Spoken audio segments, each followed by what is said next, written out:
Welcome to the Friends of Zane Adams, aka FOZA podcast, bringing awareness of postpartum depression, suicides, and the children who are left behind. We'll be spotlighting positive outcomes from mothers as well as healthcare experts and counselors. Would you know the signs of PPD? Would you know how to help a loved one? Stay tuned. As a community, we can do more to support maternal mental wellness.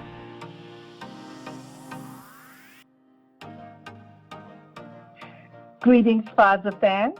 This is Paulette Smith, and I want to thank you again for tuning in to another episode of the FOZA podcast for maternal mental wellness. Now, as always, we welcome our moms, our birthing people, our medical care providers, our doulas, our therapists, our counselors, and all of the advocates of maternal mental health. We welcome you because we'd like to thank you especially. You help us bring awareness to stop the stigma, the silence, the suicides, and the suffering that often accompanies postpartum depression. And we want to support the children who are left behind. This is a safe place. We may use the term mother and mom to refer to those we serve, but we advocate for all mothers, regardless of gender identity.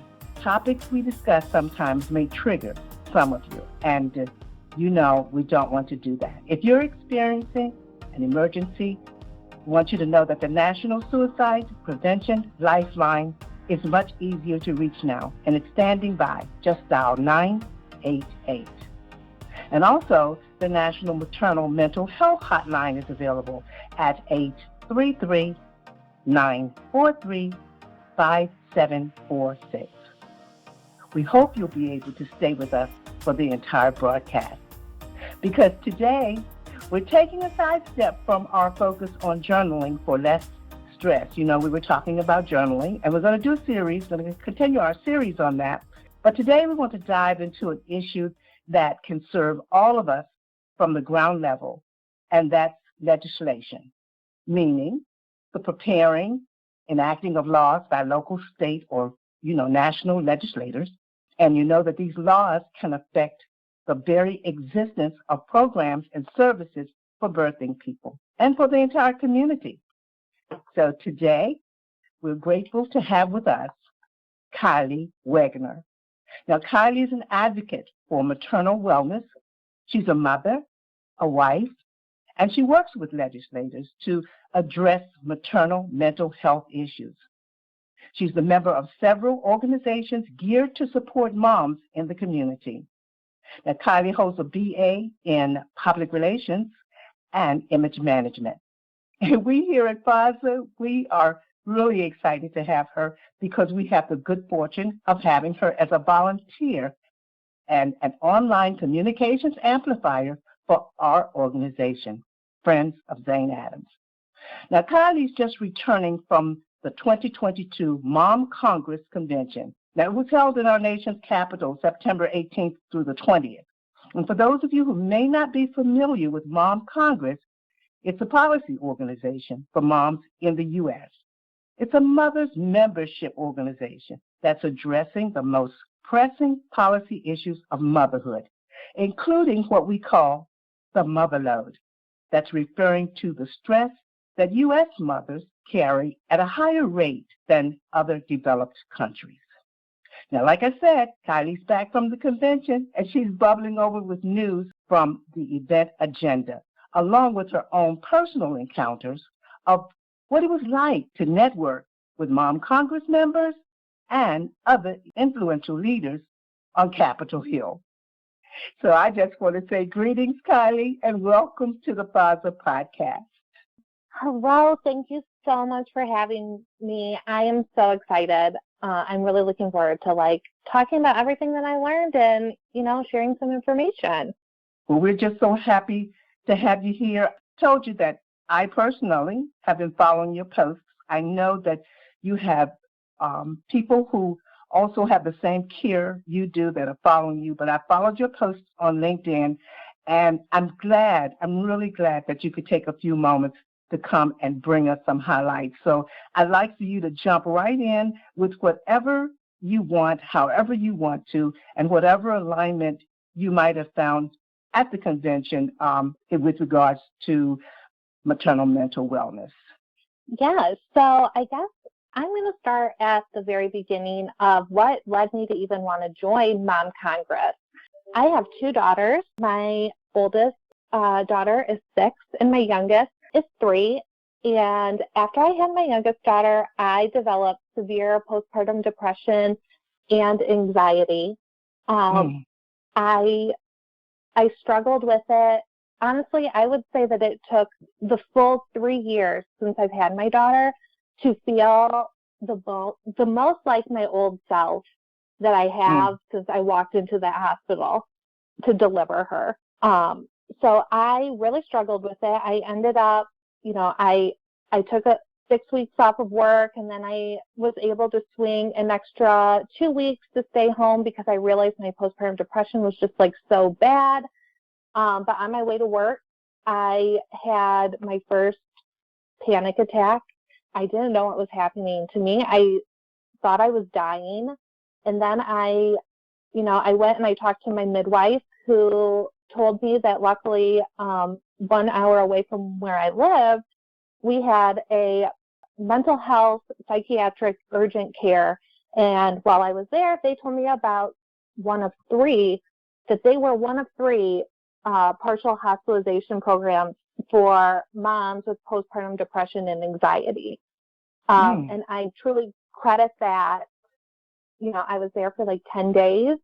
I got to go in the morning and bring my baby with me and leave at the end of the day and come back. But it just gave me a lot of time to like focus on healing myself emotionally. And I knew that, I didn't know if I was going to survive my postpartum depression, but I knew that if I did, that I had to become an advocate and I had to fight so that other moms don't have to experience the same thing that I did. And if they do experience it, that there's more understanding and openness and acceptance around it so that people don't have to, suffer alone. First, I want to say I'm sorry that you had that experience. I know that it's not a lot to say, I'm sorry, but I truly am, because you didn't understand what was going on. And a lot of times moms don't. We started FOZA because we didn't understand what was going on with our beloved Christina, and we were too late. But we know that every day, the conversations that we have with moms, a lot of them, even because you had a child before, even moms who have already given birth, maybe multiple times, can experience what you experienced and not understand exactly what's going on with them. And even professional therapists have told us, I'm a therapist, I'm a professional, and I didn't really get what was going on, and I didn't get to the resources as soon as I might have, being a professional. Now, you were really, the fact that you found out you had resources that were close enough for you to get to and close enough for you to use, and you found out that they were actually beneficial to you. How do you feel? I know you're working hard now to make a difference for people who don't have those resources, but when did that come to you? That, wow, I'm asking you because for a time we were in grief, and it didn't come to me right away. Wow, there are other people who are actually experiencing this. So when was that moment for you? I think that I realized that, there were other people that were experiencing the same struggles that I was going through. My first day in, I started that partial program. I still would define that first day as one of, if not the worst day of my life, but I did feel like I wasn't alone in that. I really thought I was losing my mind.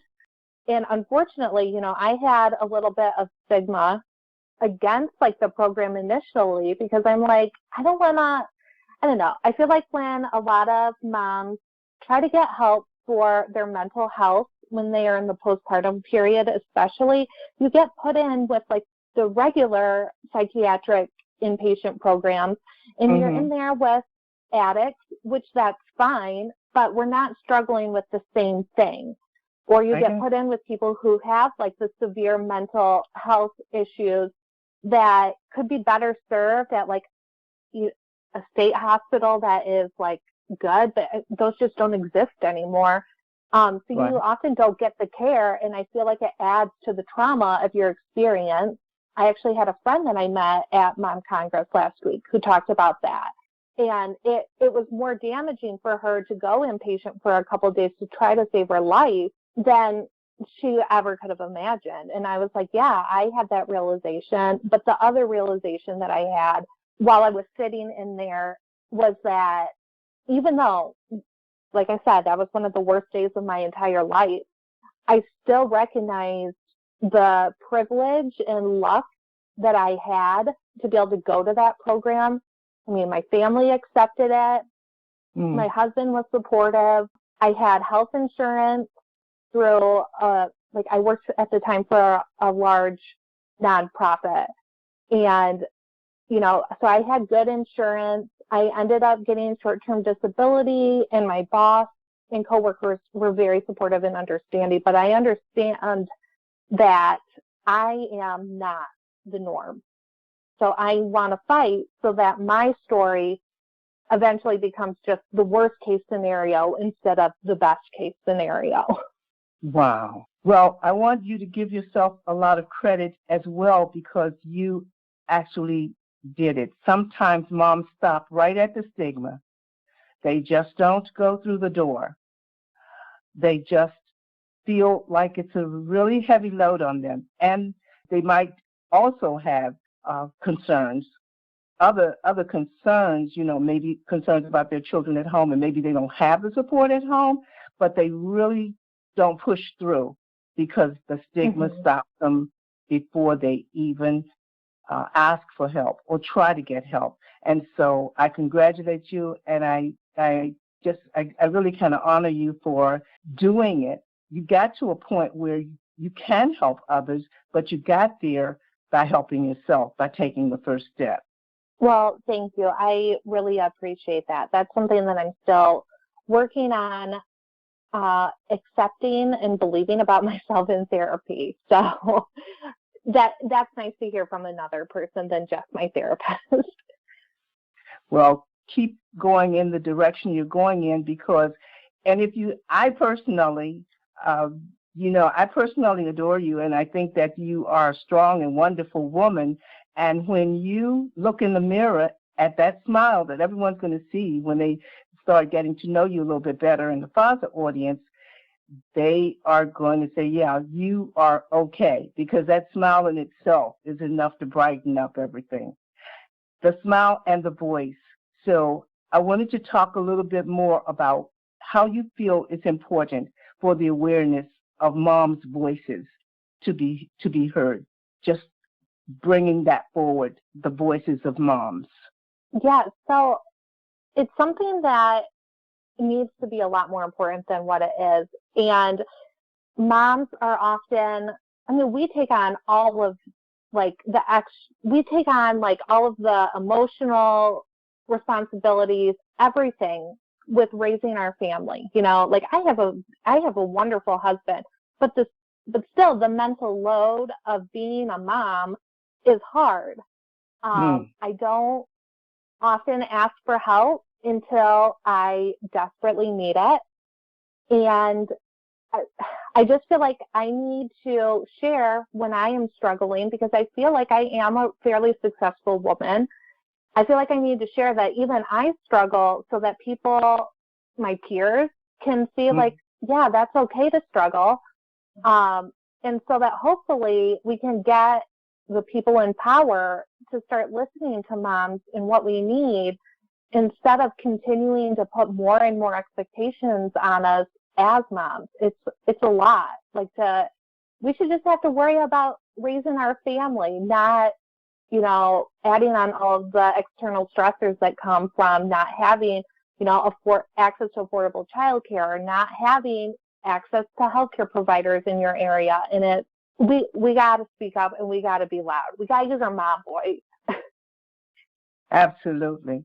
Now, I'm not going to take you through the entire agenda, just the items you want to go through. If you want to go through the entire agenda that Mom Congress actually put together to do some of the things that you were just talking about, but you were there, what went on.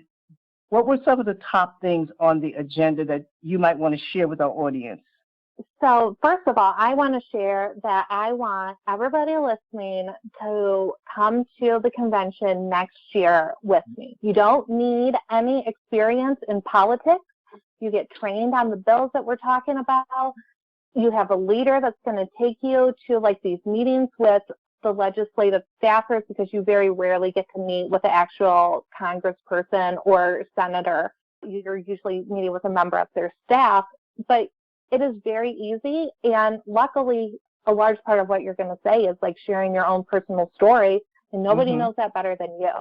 So my first night that we got there, it was just like a good opening night soiree, and then we could break off and hang out with some people. I didn't know a single person when I went there, and I made a couple of really good friends, all over the country, that I can't wait to see them again next year, who are fighting for the exact same thing as me and have experienced the exact same thing as me.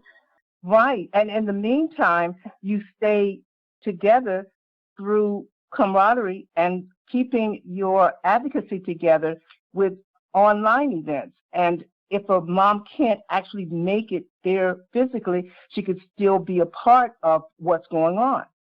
Yeah, so I know that there was the option. Some of the, legislative staff could only meet over Zoom. Luckily, all of the people that I got to meet with, like the two Michigan senators, and then I met with Senator Romney's office, because my group included, I was the only Michigan person, but it was people from Utah. So we talked to Senator Romney's office, and then one of their congressmen. I have to say I'm not most up to date on Utah politics, but it was nice. It's bipartisan, Right. So you don't have to feel like, if I'm more conservative, I can't go, or if I'm more liberal, maybe I shouldn't go. And it's like, no, everyone's welcome. We all need to fight for change for moms. And then, our second day, we just did it was like a marathon of training, just learning about, we had 4 different bills that we were trying to pass or trying to get through Congress. And some of the ones that we were talking about is like bringing midwives, increasing the number of midwives to fill the lack of care provider problem that we have across the country, which is leading to maternal mortality rates to go up. I don't know if you, one of the things that I learned was that I always knew that the U.S. had like the highest rate of maternal mortality rates, but I didn't realize that we are the only one that is like continuing to grow. And women today are twice as likely to die in in the whole pregnancy, postpartum, becoming a mom era in that first year. They're 50 times more likely to die than their moms were 25 years ago. And that is unacceptable. Exactly. So, we were there fighting for legislation for that. We were fighting for the Pregnant Workers Fairness Act, which would make it so that employers would have to provide reasonable accommodations for pregnant people. So, this could be something as simple as having a water bottle with them, being able to use a stool if they're working at a cash register. It's just very simple. There's no cost associated with it. It's just going to help improve birth outcomes if we give people these little breaks that they need. And it's hung up, unfortunately, in the Senate right now because a couple of the senators want a religious exemption, which I don't know what religion has to do with it. It doesn't make sense. I just think that no matter your religion or background, you should just want pregnant people to be able to have a healthy pregnancy. Anyways, that I won't name drop any of those people, but that is like definitely a problem that we need to work on. I'm sorry, I didn't mean to interrupt you, but that's good information though, because we don't think about opposition. I don't automatically think about opposition when I think about a group of bipartisan people getting together, talking about something that we know is needed for birthing people, but just to know that some seemingly totally off the charts item could hold up something so important is something that everyone needs to know so that they'll know how important, as I was saying, as we got started, the awareness of moms' voices are, because I can tell you that I believe that every mom that has ever carried a child would understand when you say something as comforting as a place to sit when you start feeling tired is nothing to debate. That's something that if it just showed up, it would be great. But sorry to interrupt you, but please go on and tell us more about whatever in the agenda you thought would be something that we'd want to know. Yeah, so you're right. That is important. And I'm actually I'm pitching an article to a progressive outlet that's going to focus on that. And I'm going to start working on it this weekend, because we need people to reach out to their legislators to get this through the Senate, because it's already made its way through the House. We were also pushing for bills called the Triumph for New Moms Act and Into the Light for Maternal Mental Health, which basically just creates, a task force to address maternal mental health, come up with a strategic plan to give to, governors and the House and Senate committees and other federal agencies that could support and improve mental health in the U.S. And Into the Light specifically provides permanent health resources to moms across the country, from 24/7 voice and text hotlines to grants to states, to improve screening and treatment programs, which is that's absolutely essential. As someone who has used, the National Suicide Hotline number a handful of times in the last 3 years, we need people who are trained specifically to address the overwhelming feelings that you get with postpartum depression and anxiety and the aloneness that you feel. It's just going to save lives. And, the other thing that's really important for people to know is that maternal mortality rates, the leading cause is mental health and suicide. That can include, drug overdoses as well. And that's across almost every single race. Mental health affects everybody. And if we don't start addressing that, we're going to continue to see our maternal mortality rates climb. We're going to continue to see more kids being raised without their moms. And I just can't accept that.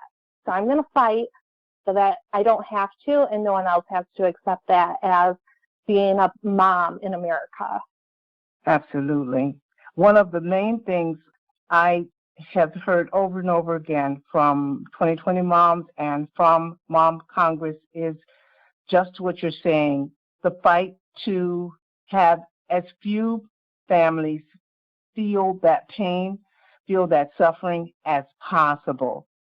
And that's why we put awareness above everything. People can do with it what they want, but when you bring in the facts like a trip that you took out of your time away from your family to go and see exactly what's going on the ground level of a place where everything gets started, because we know that finances drives a lot of things. Politics drives a lot of actions, but finances drive a lot of actions, and they're kind of intermingled, but that moms themselves have power in their voices. That is so encouraging. Now, I want to ask you, did you come away with any thoughts on your own? I know in your community you are working strong to bring about awareness. Anything you would like to see duplicated?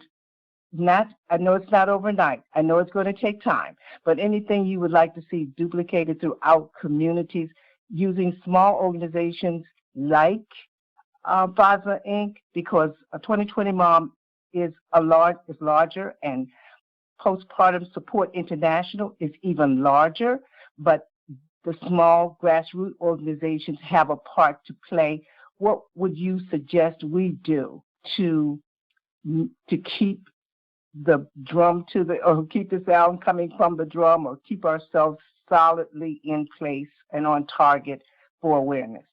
Yeah, I think that just continuing to meet, people where they're at without judgment, with the sole purpose of trying to help. And when you can't, like when you don't have the resources to help somebody within your community, having access to different resources that they would also have available to them through larger organizations.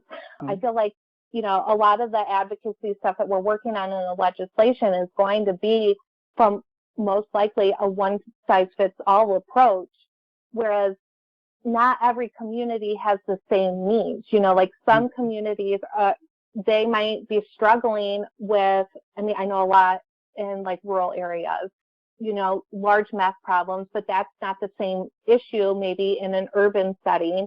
And it's also not the same issue that like a high income person and a low income person, like there's not a one size fits all approach to support everybody. So, these smaller nonprofits like FOZA are doing incredible work being in their community, and they are the ones that are keeping their ear to the ground. They know what resources are needed, and then they can then go on, connect with larger organizations and connect with their legislators, at the state, local, federal level, at all levels, to bring about change in your own communities, because nobody knows it better than you. Absolutely.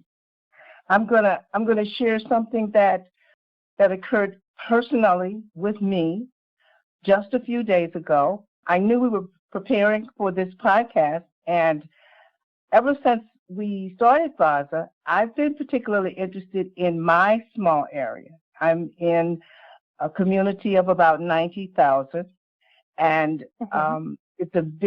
in my community, it's less than that. It's about 10,000, or 10 to 12,000 of that 90. I live in a small city called New Carrollton, Maryland, and I don't mind saying the name out because I want everyone who comes to this podcast to listen to it, to hear what I'm saying. I started researching our own resources, just on this small level. And the reason I did was because I get a newsletter from the county executive. One of the pieces of advice I was given by one of my mentors and coaches was to start where you are and start listening to your the local news, start reading what's going on around you. If your government puts out a letter, if your city puts out a newsletter, get that newsletter, get subscribed to it, and read it through and see what pertains to moms and what pertains to maternal mental health. All mental health, as you say, but maternal mental health. And so when the newsletter came through to me from the county executive's office one day, I looked in it and I saw that they were asking for volunteers for various committees in the community. And they didn't say which ones, but they gave a link to go out and learn more, and I did. And I didn't see anything specifically related to maternal mental health or even mental health, and not really clearly to health either, but that just might have meant that they didn't need any volunteers for those committees. So I decided to write a letter in and ask at the email address that was provided in the letter, and specifically ask, are there any opportunities for me to volunteer for a committee related to maternal mental health? And I got back a response much faster than I had anticipated that very same evening, I think, that said, sorry, we don't have any committees specifically related to maternal mental health, but we do have a health and youth committee. And if you'd like to learn more about that, they'll be opening up for suggestions in October. And I was grateful. I replied back, thank you, I'll try doing that. But I decided to go to the state, not my community's website, but the state website, and put in some search terms. And to make a long story short, postpartum did not come up. Maternal did not come up. Maternal mental health did not come up in the straightforward search. Some PDF documents came up with some information that led to some reports about those topics, but those topics did not come up directly, and I was terribly disappointed. So I knew what I would tell anyone who would ask me, and that would be the same thing you just did, and that is check out what's going on around you and then start with your local offices. Find out what's available in your area, and if you don't find it, then your voice as a mom, or your voice as a citizen, your voice as a resident should be heard. Exactly. And I don't know, I just feel like, 3 years ago, I was looking for information and resources, and there just was not much outside of what I had already found by myself. But I'm an obsessive researcher, so I knew I had found quite a bit, but not everybody knows how to research the way that I do. I feel like another thing that we need to work on, like as volunteers, advocates, nonprofits, we need to make sure that we all stay connected, because we're all fighting for the same goal. Right. And if we can stay connected, we will learn when, okay, so this program, didn't get funding in the budget this year, so that program's been sent away. But we have this new program that could fill in the gaps, and it's impossible to know. It's impossible for one person to know all of the resources available to them in a relatively local area or statewide or, nationally. But the connection and the communication is what's going to get people the help that they need. Well, that's one of the reasons why we got started, and the actual words that came out of my mouth when we were putting up the website and putting up resources was connect the dots, because the pandemic made what might have been a bad situation so much worse, because many of the resources that were in place either closed or changed the way they were communicating with people and were no longer available. And so that's what we want to encourage everyone to do. As you say, stay connected. And one way or another, that information will come across. We know how we can learn things that we are not necessarily trying to learn about, things that are not even coming across our path. We know, in other words, we know when something happens in the entertainment world or something like that, how fast the news can spread. So we know information can spread very quickly, and we know it can get out to a lot of people. It's something that we're passionate about and something that we're in alignment about. Yes, exactly. The other thing that I want to also add for what we can do and like the benefits that we bring, like as advocates and, the work that you do, is we need to be involved with our state legislature. At Mom Congress, we got to hear, there was like a panel that had the First Lady of New Jersey, Tammy Murphy. She has kind of spearheaded this maternal health coalition type thing that just made it so that they improved New Jersey's maternal mortality rate. And she was joined by the Tennessee State Senator London Lamar, who is a Democrat in obviously a very red state. And she, mentioned that one of the things that we need to do as advocates as we are trying to fight for this legislation, we're trying to make things better, is we need to show up and be in the room with her and other people like her, other legislators like her, when they are going into committee hearings, when they are, delivering speeches, trying to get these bills passed. Because if we email them and just let them know this is what you should care about, that's great. But then when they're the only ones there, it doesn't show the true impact of what that work is going to do. And that has just like really stuck with me, that we got to all do that too. It's a lot, Support. but right. That actually being there. Yes. Everything you have said is so powerful and so important, and I'm so glad that I know we had a couple of times trying to get together to get this information, but this is a part of doing it. This is a part of doing it, and that is, I know you're spreading it in all of the channels and all, because you help us here. You communications amplifier, so you can help us get the information out, but we can't say it enough. We can't say it enough, stopping ways we can stop the stigma, stop the silence, stop the suicides, and stop the suffering. We know that people pretty much kind of like roll their eyes sometimes, but the fact is, saying it and then, as you say, showing up and doing something about it. We're just going to keep on talking about it and urging people and encouraging them to get involved. And one of the ways we can do that is by having strong, great, generous people like you. You go out and you make sure that we know, okay, that's what we need to do. So you've given us some great guidelines this evening. I want you to tell me anything else you want to. I'm going to give the audience clear instructions on getting to Mom Congress and 2020 Moms, where they can then connect to many of the ways that you've talked about as far as getting in contact with their senators and their representatives and their legislators. But I want you to personally just add anything else you want to add before we close. Going into, the Mom Congress convention was truly, I couldn't have anticipated how wonderful it was and how much I needed it for my soul.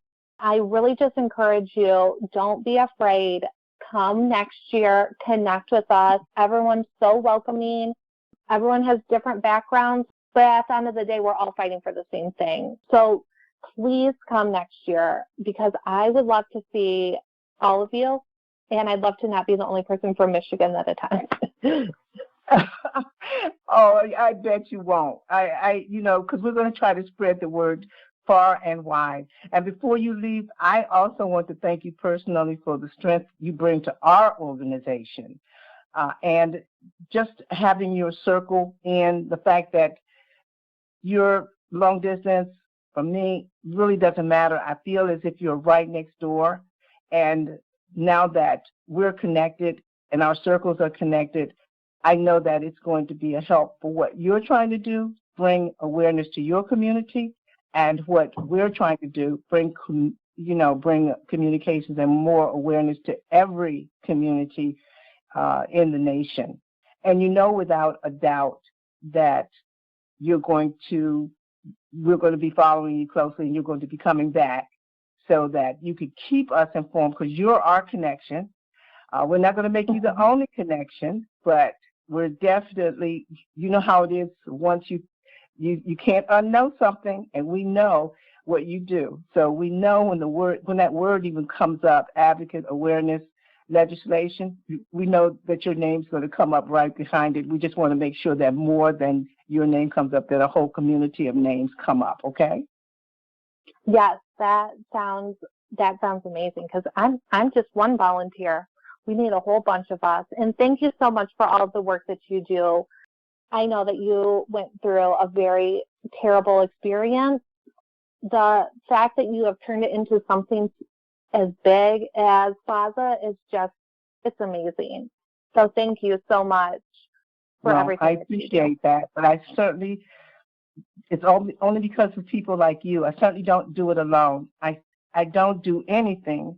I don't do anything by myself. I just thank God that I wake up, and then everything else falls into place from other people who come around me and put their arms around me. And they're still putting their arms around Christina, and they're still putting their arms around Zane.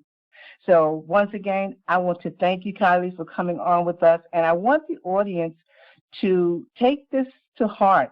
Go out and look at Mom Congress. It's very easy, Mom Congress, all one word, .com. and at 2020mom.org. Go out and look at them, look at what they do. They're plain language sites. So they're not like the NIH or the CDC where you go in and 2 words in, you can't understand anything that's going on. But I want you to get with them too, and because every time you run into a word you don't know, there's always Google. You can always Google it. But when you go to 2020 Mom or Mom's Congress, you'll see very plainly how you can help. You'll see how you can connect to senators. You'll see how you can connect to your individual legislative offices, wherever you are, whatever zip code you're in. And if you don't see that, or it looks like it's kind of confusing to you, you can always come to FOZA.org and put your information in there, ask a question, and you know that we're going to be able to assist you in any way we can. Now, before we leave, I also want to remind you that the scholarship, FOZA scholarship, for maternal mental wellness is still open, and we just want you to visit the site FOZAinc.org. Click on scholarship updates for guidelines to the application. We want to make sure that the students who are deserving can know about the scholarship and apply for it. It's not very difficult to do. We made it as easy as possible, and we want to help support a child who's left behind, a child who's lost his parent to maternal suicide. And we want to make sure that that happens. And we want to make sure that you stay in contact with that, FOZA fans, so that you'll know who that student is and support them for the rest of their lives if necessary in whatever way we can. And we want it to be as few as possible, but we want to find them and we want to lift them up. Okay? So thanks again, FOZA fans, for tuning into the podcast. We're going to sign off now in loving memory of Christina LaShawn Thompson Adams. Bye-bye.